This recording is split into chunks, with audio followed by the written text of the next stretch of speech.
Sinupalpal ho ngayon ng isang retired justice ng Supreme Court, yung mga nagsasabi na unconstitutional o labag po sa konstitusyon, ito hong ginawang pag-remand o pagbabalik ng Senado dyan po sa mababang kapulungan ng Kongreso sa articles of impeachment o kasong impeachment laban po kay VP Sara Duterte. At nagsalita po, ito'y retiradong maestrado o justice ng Supreme Court at isa rin po sa mga framers o yung bumalangkas ng 1987 Constitution. So, matindi ho ito mga kababayan. At ito ay bilang pagkontra sa naging pahayag ni Attorney Christian Monsod na isa rin po sa mga framers ng 1987 Constitution. So, binabanggit po ni retired Supreme Court Justice Adolf Ascuna na wala pong nalabag na dito po sa ating saligang batas singgil sa pagbabalik po ng Senado sa impeachment case dyan po sa mababang kapulungan ng Kongreso. Bagamat sa ngayon, di po ba lahat po ng mga magsisilbing prosecutor dyan po sa mababang kapulungan ng Kongreso ay binabanggit ho nila na illegal at labag daw po sa konstitusyon. Di ko na iisa-isahin lahat po ng mga kongresista na magsisilbing prosecutor, sinasabi po nila na labag sa konstitusyon. Tapos, meron din hong mga profesor mula po sa iba't ibang mga law school ang nagsasabi na labag daw po sa konstitusyon. Ito hong naging hakbang ng Senado at nung isinoli o niremand yung impeachment complaint laban po kay VP Sara Duterte. Pero ito mas ako sa tingin ko at akin sa paniniwala ay mas credible. Ito hong si Supreme Court retired Justice Adolf Ascuna. Kasi bukod ho ito sa naging maestrado ng Supreme Court, ay siya po ay isa sa mga bumalangkas sa 1987 Constitution. Ito pakinggan ho natin at para makapagbigay linaw sa mga kasi alam nyo ho yung mga nagsasabi na unconstitutional, alam naman natin yung kanilang pagkabayas Sila po ay malinaw na anti-Duterte. Kumbaga sa ay hindi po nakapiring yung kanilang mata, yung isang mata lang nakapiring. Ibig sabihin, kapag pabor sa kanila, okay. Pero pag hindi, illegal. Ito pakinggan ho natin, Adolfo Ascuna, Justice, thank you so much for joining us, sir. Welcome to Market Edge. Thank you very much, Michelle. So initially, maybe get your reaction to what the constitutionalist Christian Monsod said. It is not the Senate's job to question the impeachment case. It is only the Supreme Court.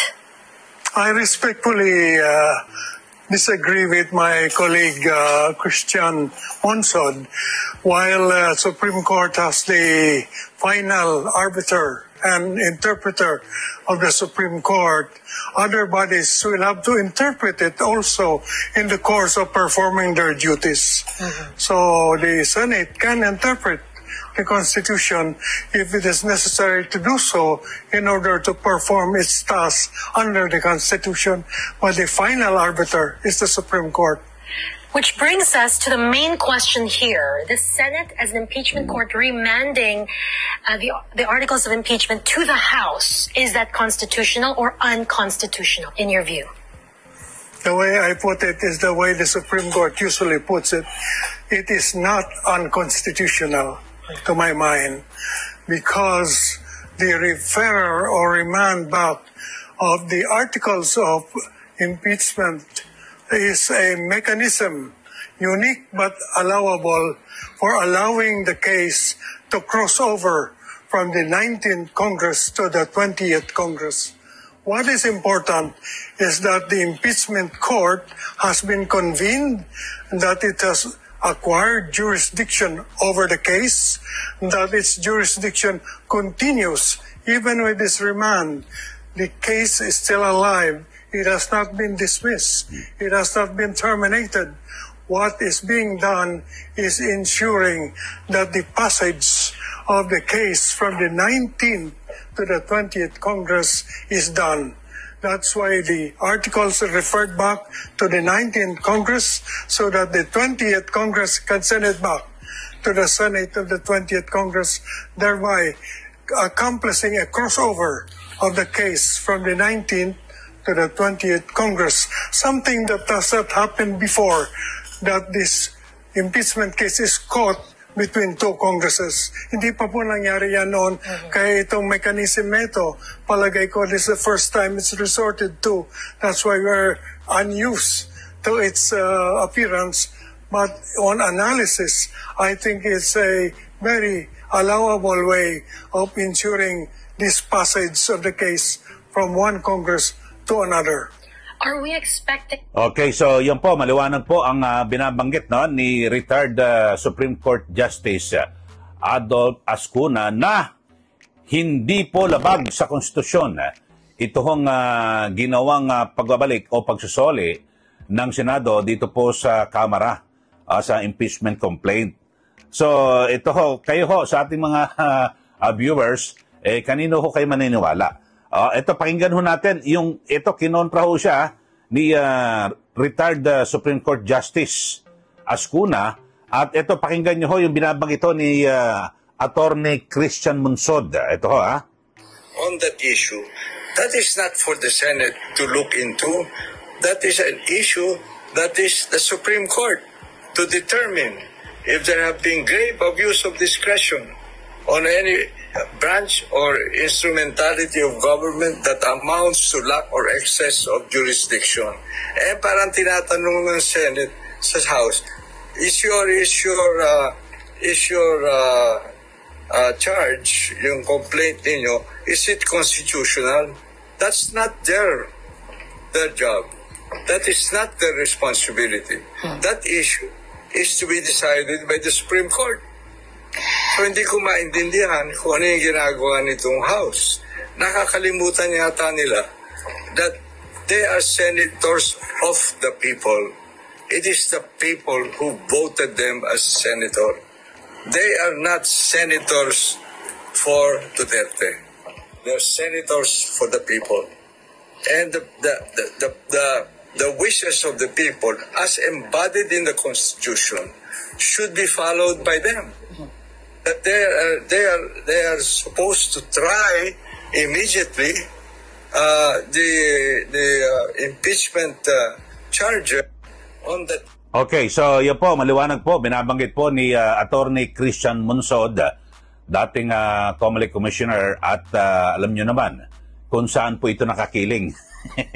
Ito po ay sinasabing di umano'y dilawan at talagang anti-Duterte. So dito ho mga kababayan, ang sa aking pananaw, mas paniniwalaan ko po ay ito hong si retired Supreme Court Justice Ascuna. At hindi po matatawaran yung kanyang karunungan at pagiging magaling sa batas dahil sa naging maestrado po ng Supreme Court. At ganyan din po ay isa po sa mga framers o bumalangkas ng 1987 Constitution. So alam na alam niya ho ang detalye.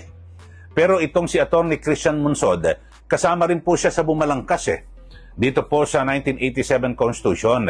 Kaya lang bakit parang nag-iba po yung kanyang interpretasyon? Baka nakatulugo siya o absent siya nang tinatalakay itong isyong ito. So maliwanag ho mga kababayan, at ang dami ho kasi ngayon ng mga nagmamagaling di po ba? Mga sinasabing mga abogado sa iba't ibang mga law school, UP, UST, Ateneo, sa lahat po sila ay nagkakaisa na unconstitutional daw po itong ginawa ng Senado ng isoli o irimanda yung impeachment complaint diyan po sa mababang kapulungan ng Kongreso. Pero nagsalita na po ito pong si Justice Ascuna. Alam nyo, itong si Justice Ascuna, talagang kakaiba ho at yung kanyang katalinuhan Ito rin ho, mga kababayan, ang nagsabi na labag sa batas at hindi po dumaan sa due process ito hong pagkakaaresto at dagliang pagkapatapon sa ICC kay dating Pangulong Rodrigo Duterte. Mga kababayan. So mas alam nyo, mas kapanipaniwala ito pong si retired Justice Ascuna. At kasi ngayon may mga nagbabato rin ho nang sinasabi na itong mga senador, bakit sila ang nagtatanong at para tila sila raw ay nagsisilbing abogado na. ni VP Sara Duterte na bakit nagsasabi na dapat na i-dismiss o kung ano man ang gawin. Ito ho, pakinggan nyo ho, ang sabi po ni Justice Ascuna, hindi mo naman masasabi na nag-aabogado na yung mga senador dahil sa wala pa naman yung mga defense lawyer. So yung mga senador, sila nag-uusap-usap at gusto lang linawin at tiyakin na wala pong nalalabag na batas. Ito, pakinggan nyo ulit yung binabanggit ni Justice Ascuna. Naku, napakaganda ho ito na ating pakinggan at maunawaan. Senator can question without necessarily being a lawyer for the respondent. The time for the lawyers to come in will come later on. But before that, the senators want to be sure that they're standing on solid legal ground also. So they can raise questions. Where does Okay, so yun ho, maliwanag ho, binabanggit ni Justice Ascuna na the senators can raise questions. So ayan, pwede po silang magtanong. Kasi ang binabanggit ho ngayon ng ilang mga prosecutor, hindi ko na papangalanan kasi ang dami ho nila, maubos po yung oras natin na kung saan binabanggit nila, parang tila nag-abogado raw ni VP Sara Duterte yung ilang mga senador kasi sila po ang nagtatanong ng kung ano-ano sa mga usapin. O ito ho, sumagot na po ito hong si Justice Ascuna na sabi ho niya, yung mga abogado ng depensa ni VP Sara, sa susunod na yan kapag nagtuloy-tuloy na yung paglilitis. Pero sa ngayon ay maaring magtanong ito hong mga senador sa kanilang kapwa senador. Yung mga senator judges sa kapwa nila mga hukom, mga kababayan. So maliwanag ho ito At ito hong si Justice Ascuna, mga kababayan, ito po ay nagsilbing maestrado ng Supreme Court. At talagang hindi po matatawaran yung kanyang katalinuhan at yung maalam po sa batas. Siya po ay na-appoint noong October 24, 2002. Mga kasama. So, yun po. At siya rin ang naging Chancellor ng Philippine Judicial Academy. At bago siya napunta sa sa Supreme Court. Yun ho. Talagang matindi ho ito, mga kababayan. At talagang hindi matatawaran, tapos kasama ka pa sa balangkas ng saligang batas natin yung 1987 na kung saan ay siya po ay marami ko siya mga bumalangkas 'di ba? At dito po sa konstitusyon. So maliwanag po mga kababayan na kayo yung ating mga viewers, sino ho ang inyong paniniwalaan? Kasi ang dami ho, nagsasama-sama ho sila, no? Yung mga prosecutors, mga abogado ho yan. Tapos yung mga abogado rin na nasa law school, biruin mo, mga profesor na nagtuturo sa mga law students. Tapos sinasabi unconstitutional. Sabi po ni Justice Ascuna, hindi labag sa konstitusyon. Hindi yan unconstitutional. At mismo binara niya ho, sinopla niya ho itong si Attorney Christian Monsod, na isa ring abogado na nagsasabi na at buwabatikos dito po sa naging hakbang ng Senado.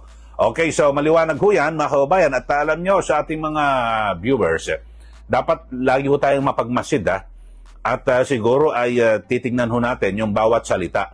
Ang masaklap po kasi iba naniniwala ka agad. Naku, sinabi ng ganito maraming abogado, hindi ko marami ho sila na po ang totoo o sila na po ang tama. So maging maingat ho tayo, lalo dito po sa mga isyong ito sa impeachment. Kasi ako ho, at bilang isang pangkaraniwang mamayan at veteranong mamahayag, nais ko po na talagang magkaisa, wala na hong gulo. Alam nyo, isa po sa talagang nakapagpapahati ng mga Pilipino at di ba, pagkakawatak-watak, itong impeachment na ito, mga kababayan, at hindi naman natin matatawaran na napakarami ho na mga taga-suporta, ito pong si VP Sara Duterte, at isang malinaw na talagang yan po ay ebidensya o resibo, yung nakatatapos lang ho na 2025 elections, na kung saan marami po siyang mga inendorso na talagang ang ikinakampanya ay wag ituloy ang impeachment, sila po nanalo, so nagsalita ang taong bayan, di po ba? Okay, sa mga bago lang po sa ating channel, subscribe na po kayo.